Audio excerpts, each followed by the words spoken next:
ఒక యుద్ధం, రెండు దేశాలు, మూడేళ్ల సమయం. బతుకు ఎంత భారంగా ఉంటుందో, ఈ క్షణం బతకడం ఎంత భయంకరమో మూడేళ్లుగా రెండు దేశాల జనాలు అనుభవిస్తున్నారు. రష్యా యుక్రెయిన్ యుద్ధం ఆగిపోవాలని ప్రపంచమంతా కోరుకుంటోంది. డ్రోన్ దాడులు, వేలల్లో బలగాలు రష్యా యుక్రెయిన్ తగ్గేదేలే అంటున్నాయి. దీంతో వార్ మరింత ముదురుతుందా అనే భయం కనిపిస్తోంది. ఇంతకీ రెండు దేశాల మధ్య ఏం జరుగుతోంది? ఈ యుద్ధం కీలక మలుపు తీసుకోబోతుందా?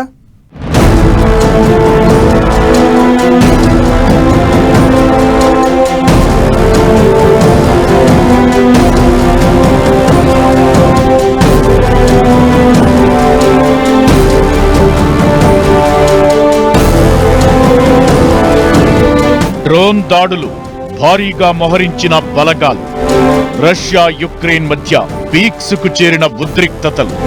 యుద్ధం త్వరలో కీలక మలుపు తీసుకోబోతోందా? రెండు దేశాల యుద్ధం ముదిరితే జరగబోయేదేంటి? రష్యా యుక్రెయిన్ యుద్ధం ఆ రెండు దేశాల జనాలనే కాదు, ప్రపంచాన్ని భయపెడుతోంది. ఎప్పుడు ఏ మలుపు తిరిగి యుద్ధం ముదిరి ఎలాంటి పరిస్థితులకు దారి తీస్తుందోననే భయాలు ప్రతి ఒక్కరిలోనూ ఉన్నాయి. ఆ రెండు దేశాల యుద్ధానికి ముగింపు ఎప్పుడని ప్రపంచమంతా ఎదురు చూస్తోంది. అందుకే యుద్ధాన్ని కంట్రోల్ చేసేందుకు చాలా దేశాలు ప్రయత్నాలు చేశాయి. వార్ను ఆపేందుకు భారత్ కూడా తన వంతు ప్రయత్నాలు చేస్తోంది. ఈ మధ్య పుతిన్తో భేటీలో యుద్ధానికి శాంతియుత పరిష్కారం చూడాలని ప్రధాని మోదీ కోరారు.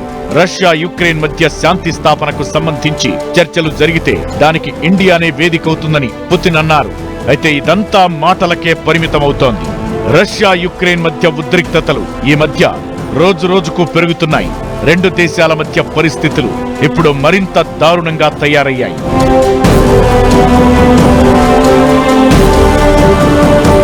32 నెలలుగా సాగుతున్న యుద్ధంలో రష్యా యుక్రెయిన్ దేశాలు భీకర దాడులు చేసుకుంటున్నాయి. ఈ వార్లో రెండు దేశాలకు భారీ ప్రాణ ఆస్తి నష్టం జరుగుతోంది. కరెక్ట్ టైం చూసి రష్యాను యుక్రెయిన్ చావు దెబ్బతీసింది. రాజధాని మాస్కోపై భీకర దాడులకు దిగింది. ఏకంగా 34 డ్రోన్లతో యుక్రెయిన్ విరుచుకుపడింది. యుద్ధం మొదలైన తరువాత మాస్కోపై ఇంతటి స్థాయిలో యుక్రెయిన్ డ్రోన్ దాడి చేయడం ఇదే ఫస్ట్ టైం. ఈ దాడితో మాస్కోలోని 3 ఎయిర్పోర్ట్ల నుంచి విమానాలను దారి మళ్లించారు. మాస్కోలోని డోమోడెడోవో, షెరెమెటివో, జుకోవ్స్కీ ఎయిర్పోర్ట్ల నుంచి కనీసం 36 విమానాలను దారి మళ్లించారు. పశ్చిమ ప్రాంతంలో మరో 36 డ్రోన్లను గగనతల రక్షణ వ్యవస్థ అడ్డుకుని కూల్చివేసినట్లు రష్యా ప్రకటించింది. మాస్కో, దాని చుట్టుపక్కల కనీసం 2 కోట్లకు పైగా జనాభా ఉంది. అలాంటి నగరంపై యుక్రెయిన్ డ్రోన్ దాడులకు పాల్పడడంతో రెండు దేశాల మధ్య ఉద్రిక్తతలు మరింత పెరిగాయి. ఇకటు తమపై రష్యా ఏకకాలంలో 145 డ్రోన్లు ప్రయోగించిందని యుక్రెయిన్ ఆరోపిస్తోంది. ఈ డ్రోన్ దాడులతో యుద్ధం మరో స్టేజ్కు చేరడం ఖాయంగా కనిపిస్తోంది. కుర్స్క్ ప్రాంతాన్ని యుక్రెయిన్ స్వాధీనం చేసుకోగా దాన్ని తిరిగి దక్కించుకునేందుకు రష్యా భారీ ప్లాన్ వేసింది. ఆ ప్రాంతంలో 50,000 మందికి పైగా సైనికులతో భారీగా బలగాలు మోహరించింది. ఇందులో ఉత్తర కొరియా సైనికులు కూడా ఉన్నట్టు తెలుస్తోంది. యుక్రెయిన్ తూర్పు ప్రాంతం నుంచి సైనికులను వెనక్కి రప్పించకుండా మరింత మోహరిస్తోందంటే రష్యా మరింత యుద్ధం కోరుకుంటున్నట్లే. కుర్స్క్ ప్రాంతంలోని యుక్రెయిన్ బలగాలను టార్గెట్ చేసుకుని రష్యా బలగాలు విరుచుకుపడుతున్నాయి. మిస్సైల్, ఫిరంగి దాడులు చేస్తున్నాయి. దీంతో రెండు దేశాల మధ్య మరిన్ని మంటలు రాజుకుంటున్నాయి. అమెరికా అధ్యక్ష మార్పు జరిగింది. ఒక్క రోజులో యుద్ధం ఆపేందుకు ప్రయత్నాలు చేస్తానని ఓవైపు ట్రంప్ ప్రకటనలు చేస్తున్న సమయంలోనే రష్యా యుక్రెయిన్ దూకుడు మీద కనిపిస్తుండటంతో టెన్షన్ మరింత పెరిగింది.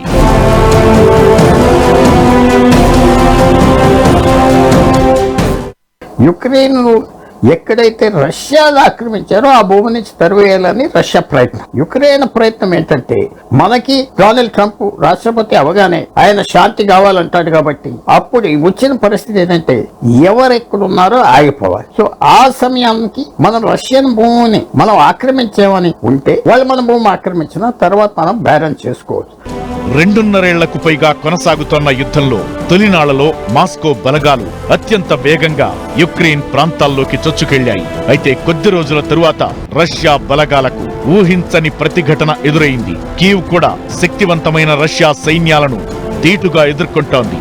అమెరికా ఎన్నికల్లో ట్రంప్ విజయం సాధించడంతో యుద్ధానికి ముగింపు పలుకుతారనే అభిప్రాయాలు వినిపిస్తున్నాయి. తాను అధ్యక్షుడిగా గెలిస్తే యుద్ధాన్ని ఆపుతానని ఎన్నికల ప్రచారంలో ట్రంప్ హామీ ఇచ్చారు. ఆయన విజయం సాధించి జనవరిలో అధ్యక్ష బాధ్యతలు చేపట్టేందుకు సిద్ధమవుతున్నారు. ఇప్పటికే దీనికి సంబంధించిన ప్లాన్ అమలవుతుందనే ప్రచారం జరుగుతోంది. రష్యా అధ్యక్షుడు పుతిన్ యుక్రెయిన్ ప్రెసిడెంట్ జెలెన్స్కీతో ట్రంప్ చర్చలు జరిపి శాంతికి బాటలు వేస్తారని తెలుస్తోంది.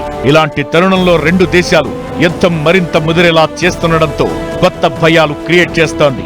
ఇప్పుడు ట్రంప్ వేసే అడుగుల మీద యుద్ధం నెక్స్ట్ ఏంటి అనే పరిస్థితులు ఆధారపడినట్లు కనిపిస్తున్నాయి.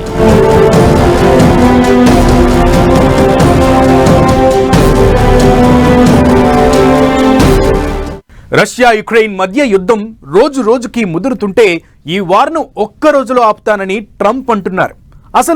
అసలు సాధ్యమయ్యే పనేనా? రెండు దేశాల మధ్య వార్కు ఫుల్ స్టాప్ పెట్టేందుకు ట్రంప్ దగ్గర నిజంగా మాస్టర్ ప్లాన్ ఉందా? అది వర్కౌట్ అవుతుందా? ట్రంప్ చర్యలతో యూరప్ దేశాల్లో కనిపిస్తున్న టెన్షన్ ఏంటి?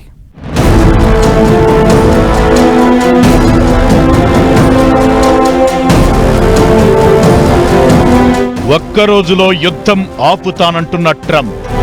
రష్యా యుక్రెయిన్ దేశాలు ట్రంప్ మాట వినేనా? యుద్ధం ఆపేందుకు ట్రంప్ మాస్టర్ ప్లాన్ ఏంటి? అధ్యక్షుడిగా తాను గెలిస్తే ఒక్క రోజులో రష్యా యుక్రెయిన్ యుద్ధాన్ని ఆపేస్తానని ఎన్నికల ప్రచారంలో ట్రంప్ చాలా సార్లు హామీ ఇచ్చారు. అయితే ఎలా చేస్తారు, ఏం చేస్తారన్న దానిపై ఇప్పటి వరకు క్లారిటీ లేదు. రెండు దేశాల మధ్య వివాదానికి ఎలా ముగింపు పలుకుతారా అని ప్రపంచమంతా ఎదురు చూస్తోంది. రష్యాను ఓడించడం కంటే శాంతి స్థాపనకే మొగ్గు చూపుతామని ఎన్నికల ప్రచారంలో ట్రంప్ పదే పదే చెప్పారు. దీంతో రష్యా నుంచి భూభాగాల్ని తిరిగి పొందేందుకు ప్రయత్నిస్తున్న యుక్రెయిన్ కు మద్దతివ్వడం కంటే శాంతి స్థాపన వైపే ట్రంప్ మొగ్గు చూపే అవకాశం ఉన్నట్లు కనిపిస్తోంది. అమెరికా అధ్యక్షుడిగా ట్రంప్ రెండోసారి విజయం సాధించడంలో రష్యా యుక్రెయిన్ యుద్ధాన్ని ఆపుతాననే హామీ కీలకంగా కనిపించింది. దీంతో ఆయన మరింత దూకుడు పెంచే అవకాశముంది. ఫిబ్రవరి 24తో రష్యా యుక్రెయిన్ యుద్ధానికి 3 ఏళ్లు నిండుతాయి. ఈలోపు ట్రంప్ తన ప్లాన్ అమలు చేసి వార్కు చెక్ పెట్టే అవకాశాలు ఉన్నాయా అనే ఆశలు కనిపిస్తున్నాయి. యుద్ధాలు ఆపడంలో ట్రంప్నకు మంచి అనుభవం ఉంది. యుద్ధాలతో వినాశనం తప్ప సాధించేదేమీ ఉండదు అని బలంగా నమ్మే వ్యక్తి ఆయన. మొదటిసారి అధ్యక్షుడిగా చేసినప్పుడు అమెరికాను యుద్ధాలకు దూరంగా ఉంచారు. పైగా పశ్చిమాసియా దేశాలైన బహ్రెయిన్, ఇజ్రాయెల్, యుఏఈ మధ్య దశాబ్దాలుగా భగ్గుమన్న శత్రుత్వానికి ఎండ్ కార్డు వేశారు. దీంతో ట్రంప్ గెలిస్తే యుద్ధాలు ఆగుతాయని చాలా మంది ఆశలు పెట్టుకున్నారు. దానికి తగినట్లు ఆయన కూడా ఎన్నికల ప్రచారంలో హామీ ఇచ్చారు. అందులో రష్యా యుక్రెయిన్ యుద్ధం కీలకం. కొన్నేళ్లుగా సాగుతున్న రష్యా యుక్రెయిన్ యుద్ధానికి ఫుల్ స్టాప్ పెడతానని, తన దగ్గర అద్భుతమైన మాస్టర్ ప్లాన్ ఉందని ట్రంప్ చాలా సార్లు ప్రకటించారు. అధ్యక్ష బాధ్యతలు తీసుకోవడానికి ముందే ప్లాన్ అమలు మొదలు పెడతానన్నారు. చర్చల ద్వారా మాత్రమే యుద్ధాన్ని ఆపలేమని ట్రంప్నకు తెలుసు. అందుకే ప్లాన్ ఆఫ్ యాక్షన్ ను అమలు చేసేందుకు సిద్ధం కాబోతున్నారనే చర్చ జరుగుతోంది. రష్యా ఎవరి మీద ఆధారపడి లేదు. విపరీతమైన ఆయిల్ ఉన్నది, అమ్ముకుంటుంది, యుద్ధానికి ముందరకు వస్తుంది. యుక్రెయిన్ ఏమిటంటే వాళ్ళు చిన్న దేశం అయినా మొత్తం యూరోప్ సపోర్ట్ చేస్తుంది, నాటో సపోర్ట్ చేస్తుంది. ఇప్పుడు వరకు అమెరికా జో బైడెన్ ప్రెసిడెంట్ కింద సపోర్ట్ చేశారు.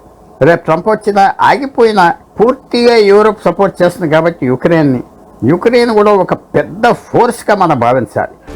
జనవరి 20న ప్రమాణ స్వీకారం చేసే వరకు విదేశాంగ విధానాన్ని ప్రభావితం చేసే హక్కు ట్రంప్నకు ఉండదు. అప్పటి వరకు బైడెనే అధ్యక్షుడు. దీంతో చర్చలతో శాంతి ప్రక్రియను మొదలు పెట్టినట్లు కనిపిస్తున్నారు. ఇక రష్యా గెలిచినట్లు ఉండొద్దు, యుక్రెయిన్ ఓడినట్లు ఉండొద్దు.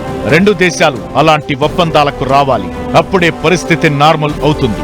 యుద్ధాన్ని కంట్రోల్ చేయడంలో, శాంతిని నెలకొల్పడంలో ట్రంప్నకు ఎదురు కాబోయే అతిపెద్ద సవాల్ ఇదే. దీన్ని ఎలా హ్యాండిల్ చేస్తారన్నదే ఇప్పుడు ఆసక్తి రేపుతోంది. ఆర్థికంగా ఆంక్షలు, సైనిక బలం చూపించడం ఇలాంటి అంశాలతో రెండు దేశాలను శాంతి చర్చల కోసం రెడీ చేసే అవకాశాలు ఉన్నాయనే చర్చ జరుగుతోంది. దీంతో పాటు ట్రంప్ మరో భారీ మాస్టర్ ప్లాన్ సిద్ధం చేసినట్టు తెలుస్తోంది. వాటికి రెండు దేశాలు అంగీకరిస్తాయా లేదా అన్నదాని మీదే యుద్ధం భవిష్యత్ గమనం ఆధారపడి ఉంటుంది. రష్యా యుక్రెయిన్ దేశాల సైనికుల మధ్య 800 మైళ్ల మేర బఫర్ జోన్ ఏర్పాటు చేస్తారు. ఈ బఫర్ జోన్ లో అమెరికా సైన్యం కాకుండా పోలాండ్, జర్మన్, బ్రిటన్, ఫ్రెంచ్ దళాలను పంపిస్తారు. భారీ సంఖ్యలో బలగాలను రంగంలోకి దింపుతారు. దీంతో రష్యా, యుక్రెయిన్ దేశాలు కాల్పుల విరమణ పాటించాలి. అంటే రెండు దేశాల సైనికులు కాల్పులు ఆపేయాలి. ఇక నాటో కూటమిలో చేరాలనే తన కోరికను యుక్రెయిన్ 20 ఏళ్లు వాయిదా వేసుకోవాలి. రష్యా మరెప్పుడైనా మళ్లీ యుద్ధానికి దిగకుండా ఆ దేశానికి దీటుగా యుక్రెయిన్ దేశ ఆయుధ సామాగ్రిని పంపిస్తారు. రెండు దేశాల యుద్ధం ఆపేందుకు ట్రంప్ అనుకుంటున్న మాస్టర్ ప్లాన్ ఇది. బఫర్ జోన్ ఏర్పాటు, సైనికుల నిర్వహణ బాధ్యతలను యూరోప్ దేశాలు తీసుకోవాల్సి ఉంటుంది. ఒక్క అమెరికా సైనికుడు కూడా యుక్రెయిన్లో శాంతి భద్రతల కోసం పనిచేయరు. బఫర్ జోన్ లో అమెరికా సైనికులు ఉండరు. దీనికోసం ఆర్థిక సహకారం కూడా అమెరికా నుంచి అందదు. బాధ్యతలను యూరోప్ దేశాలే తీసుకోవాల్సి ఉంటుంది. మరి ఈ మాస్టర్ ప్లాన్ కు రెండు దేశాలు అంగీకరిస్తాయా లేదా అన్నదే ఇప్పుడు పెద్ద ప్రశ్న.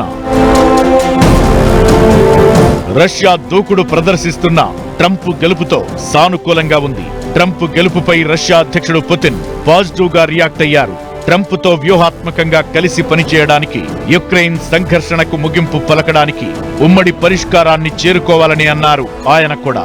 అయితే ట్రంప్ తీరుతో యూరోప్ దేశాల్లో ఆందోళనలు కనిపిస్తున్నాయి.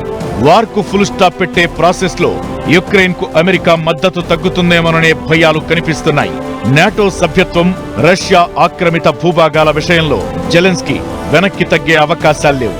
అలా అని అమెరికా సాయం లేకుండా యుద్ధం చేయలేని పరిస్థితి. ఇకటు రష్యా కూడా డిమాండ్ల విషయంలో తగ్గే అవకాశమే లేదు. దీంతో రెండు దేశాల మధ్య శాంతి నెలకొల్పే పరిస్థితులు ఉన్నాయా? ట్రంప్ ఎలాంటి దౌత్య గారడీ చేస్తారన్నది ఆసక్తి రేపుతోంది.